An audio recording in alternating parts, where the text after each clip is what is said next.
ერთ დიდ სახლს კორპუსს რო პირველ სართულზე ცეცხლი წაეკიდოს და ის ვინც მე-9 სართულზე მშვიდად ზის და გონია რომ მას ის ცეცხლი არ შეეხება, ესე არ არის.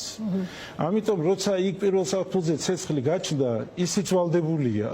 იმიტომ რომ თვითონ მისი ოჯახიც დაზიანდება. დღეს ამ ხელისუფლებამ საქართველოს ცეცხლი გაუჩინა. და როცა ესე ცეცხლი შეგვინთო, ნუ გონია იმას, ვინც დღეს მშვიდად არის და არ ეხებიან, ხვალ ეს მას არ შეეხება. ეს ყველა ჩვენგან შეეხება და საერთოდ კიდევ ესეა ცნობილი ის არის, რომ დიქტატურას შობენ მდუმარე ადამიანები. იმიტომ რომ როდესაც დიქტატურა ძლიერდება იმით, რომ ბევრი დუმს.